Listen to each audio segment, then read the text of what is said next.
Nous accueillons maintenant Monsieur Didier Papaz, président directeur général du groupe Optique 2000.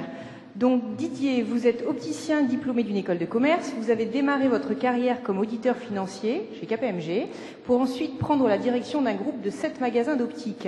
Vous avez occupé plusieurs fonctions au sein du groupe Optique 2000 dont vous êtes le président depuis 2006. Et vous avez notamment accompagné la croissance de l'enseigne qui est passée de 239 à 1500 magasins aujourd'hui. Monsieur Papaz, vous allez nous parler du CECOM, qui est un centre pluridisciplinaire pour un accompagnement personnalisé des patients. Peut-être pour introduire, je vous propose de nous dresser un panorama synthétique du marché sur lequel le CECOM s'est construit. Oui, écoutez, bonjour à toutes et à tous et merci de cette invitation. Et je tenais par la présente à féliciter José Sahel pour la qualité du travail qu'il fait au sein de l'Institut de la Vision avec toutes ses équipes. Donc voilà, le mot est dit. Donc je vais parler tout d'abord du contexte de la malvoyance.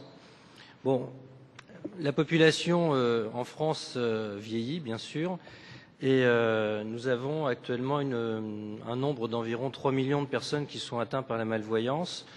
Ce chiffre va augmenter et il y a bien sûr des médicaments, et on en a vu tout à l'heure, il y a des progrès thérapeutiques qui sont effectués, mais bien souvent, la personne qui est atteinte de MLA, par exemple, après visite chez son ophtalmologiste, quand Novartis et Bayer ne peuvent plus rien faire pour elle, eh bien on va lui dire désolé, rentrez chez vous et il n'y a plus rien à faire. Donc c'est cet état de fait qui nous a interpellés, c'est sur quoi nous avons voulu travailler. Alors, quels sont les facteurs qui vont, et là je vais vraiment toucher un peu tous ceux qui ont des problèmes de malvoyance. Ça commence par quoi? Ça commence par des difficultés de lecture, ça commence par des difficultés d'écriture. Ensuite, si la vision continue à se dégrader, on va avoir des difficultés pour se déplacer, avec des risques de chute, avec des risques de fracture. Et puis, on va petit à petit modifier sa relation à l'autre, parce que le handicap devient de plus en plus présent. Et après cette modification de la relation, il y a bien sûr un impact psychologique qui est très fort, avec une perte de l'estime de soi. Et bien souvent, c'est le retrait de la société, c'est l'isolement. Pour éviter ça, il faut mettre en place une prise en charge pluridisciplinaire entre un certain nombre d'acteurs qui sont concernés. Donc on a parlé de parcours de soins tout à l'heure, on pourrait parler aussi de parcours de santé visuelle. Et donc face à cet état de fait, nous avons décidé en 2010 de créer un centre de basse vision, le CECOM. Alors c'est là où vous pouvez me demander en quoi ce centre est original, Vanessa. Alors Didier, en quoi ce centre est original? Voilà. Donc ce centre est original. En fait, trois éléments sont différenciants sur ce centre. Tout d'abord, il est gratuit. Donc ça, c'est important aujourd'hui de proposer un service gratuit parce que il y a des personnes, des populations qui sont plus ou moins défavorisées et qui doivent aussi avoir accès à une prise en charge ou en tout cas du conseil, mais du conseil gratuit. Parce que c'est vrai que bien souvent, quand on est lâché dans la nature avec un problème de basse vision, on va éventuellement aller voir son opticien de quartier qui va éventuellement vous vendre une loupe, mais pour autant, on n'a pas du tout pris en compte l'intégralité de la problématique. Donc, la gratuité, pour nous, c'était un élément fondamental. C'est pour ça que nous l'avons inscrit dans notre fondation, puisque nous avons une fondation Groupe Optique 2000 et que ce centre fait partie de cette fondation. Le deuxième point d'originalité, c'est sa pluridisciplinarité. Alors, la pluridisciplinarité, cela veut dire qu'on travaille en lien, bien sûr, avec le médecin prescripteur, le médecin ophtalmologiste, qu'il soit libéral ou qu'il vienne de l'hôpital. Et nous allons proposer à la personne qui vient un entretien avec un orthoptiste, un entretien avec un opticien. Cet entretien avec l'orthoptiste, alors je vais être assez concret, ça consiste en quoi? Ça consiste à recueillir un certain nombre d'informations, notamment sur les différentes déficiences sensorielles. Bien souvent, on n'a pas uniquement un problème de déficience visuelle, mais on peut avoir un problème de déficience auditive associé, on peut avoir des problèmes de motricité, et le rôle aussi de l'orthoptiste est d'évaluer la fatigabilité de la personne par rapport à un effort de lecture, par exemple. Et puis, bien sûr, de recueillir les souhaits du malvoyant. des souhaits qui peuvent être extrêmement différents. Ça peut être la lecture, ça peut être regarder la télévision, ça peut être se déplacer à l'extérieur, ça peut être arriver à écrire un chèque. Enfin, on a des motivations diverses et variées qu'il faut bien sûr cibler. Et cela aboutit bien souvent à la préconisation d'abord d'un bilan orthoptique et puis ensuite de séances de rééducation pour pouvoir à la fois utiliser éventuellement des aides visuelles ou bien souvent réapprendre à lire. Alors, le deuxième rendez-vous, c'est le rendez-vous avec l'opticien. Et le rôle de l'opticien, ça va être de faire un examen spécifique de la réfraction. Parce que bien souvent, le malvoyant, à partir du moment où on va considérer qu'il a plus qu'un 10e ou un 20e d'acuité, on va plus du tout s'occuper de lunettes ni quoi que ce soit, on va le lâcher comme ça. Et en fait, il apparaît souvent important de pouvoir avoir une réfraction précise de la personne, et c'est ce que va faire l'opticien. Il va aussi mesurer le seuil de sensibilité au contraste, tout ça pour pouvoir faire essayer à la fois des aides visuelles ou des filtres qui peuvent être très importants pour limiter notamment l'éblouissement. Alors, suite à ces deux entretiens, on remet un document de synthèse, parce que c'est aussi important d'avoir ce document. Donc on remet un document de synthèse qui va détailler un certain nombre d'éléments. Tout d'abord, la stratégie visuelle à développer, que faire, aller voir qui, les aides visuelles qui seront les plus adaptées, et l'accompagnement nécessaire qui peut être fait aussi par un autre professionnel. Cet autre professionnel, ça peut être un ergothérapeute, ça peut être un instructeur de locomotion, ça peut être un psychologue. Et ce document sera destiné au médecin qui a adressé la personne, donc souvent l'ophtalmologue. Alors, aujourd'hui, il est clair que cette pluridisciplinarité est indispensable pour réussir la prise en charge du malvoyant. Et notamment, on n'hésite pas à l'envoyer voir un ergothérapeute ou même un instructeur de locomotion pour adopter déjà les bons gestes au quotidien. Alors le troisième point, donc voilà l'ensemble des parties prenantes qui peuvent être intégrées dans ce qu'on pourrait appeler le parcours de soins du malvoyant. Le troisième point consiste à s'appuyer sur les aidants, parce que on a un rôle pédagogique aussi à jouer auprès des accompagnants, et on leur explique précisément la façon dont la personne va voir. Donc on va utiliser un certain nombre de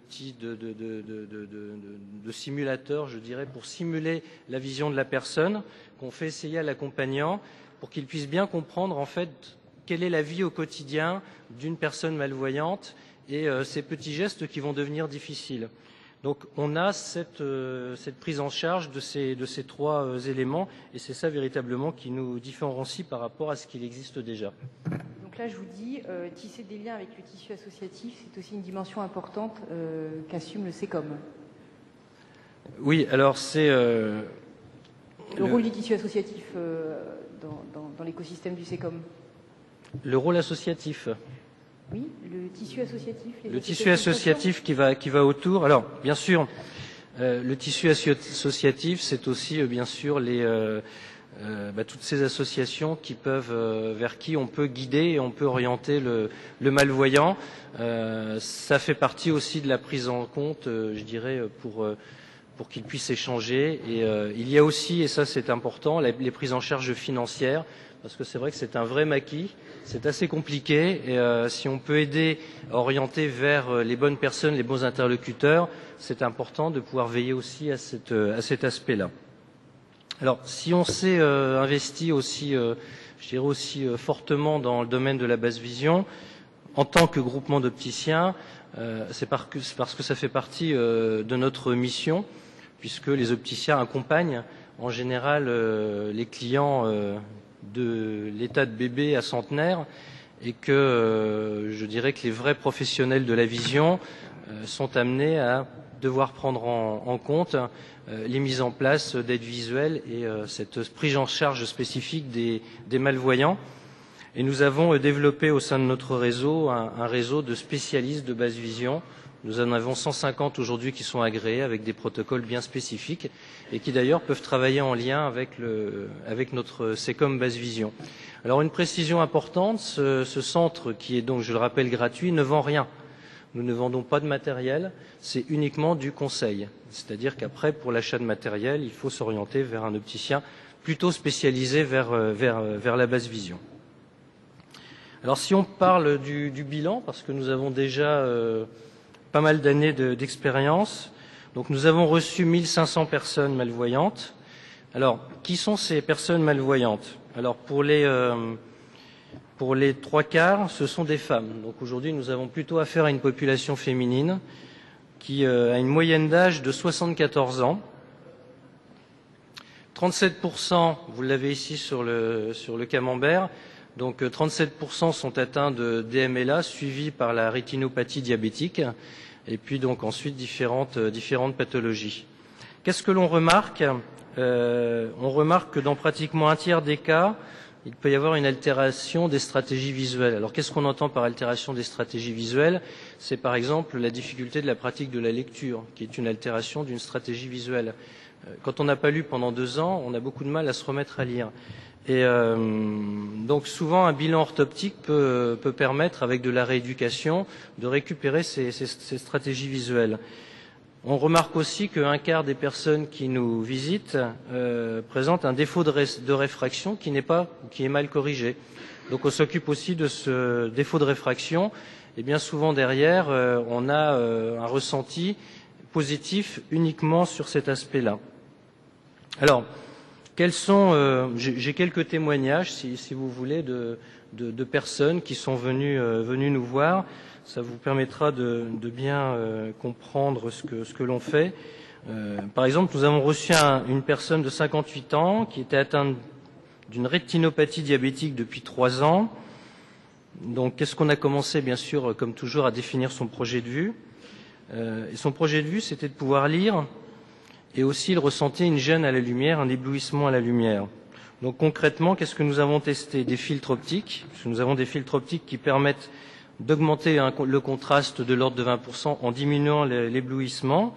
Et puis nous avons utilisé des petites loupes que l'on installe sur les lunettes. Et surtout, nous avons conseillé un éclairage adapté qui puisse permettre une lecture plus facile. La mise en place de ces dispositifs n'est pas forcément onéreuse, c'est-à-dire qu'on n'est pas forcément vers des dispositifs de loupe électronique ou de systèmes grossissants qui peuvent être assez coûteux.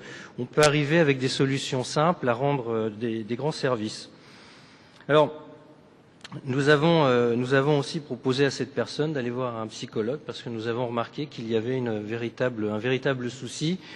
Parce que à 58 ans, perdre ainsi la vision, c'est effectivement dramatique. Donc nous l'avons orienté vers un psychologue spécialisé dans la déficience visuelle.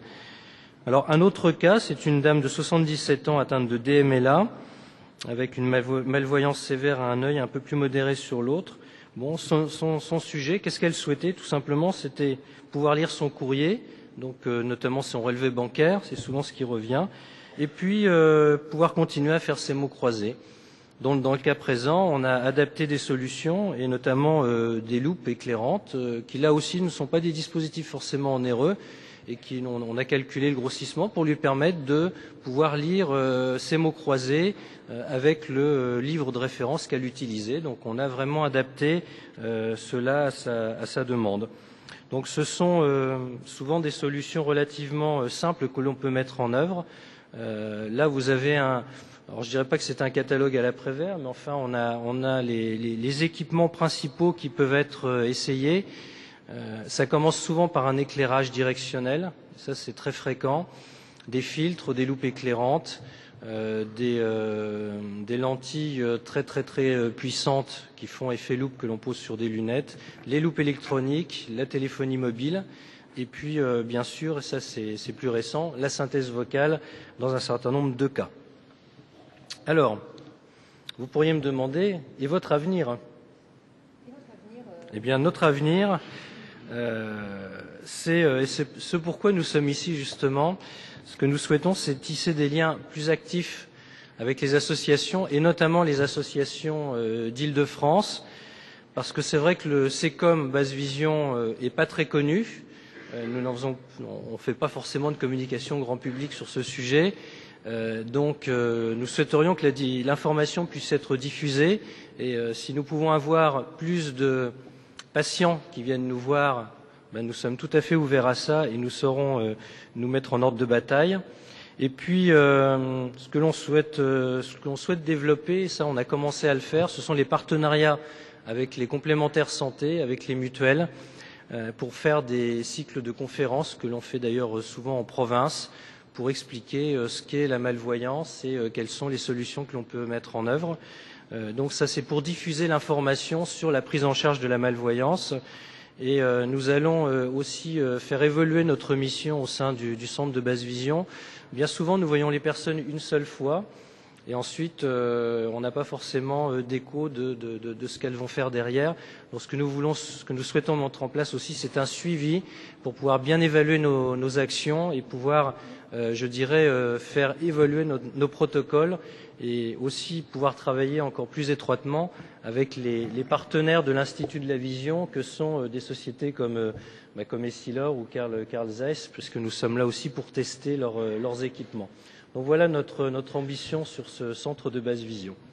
Merci beaucoup Didier, on peut vous applaudir.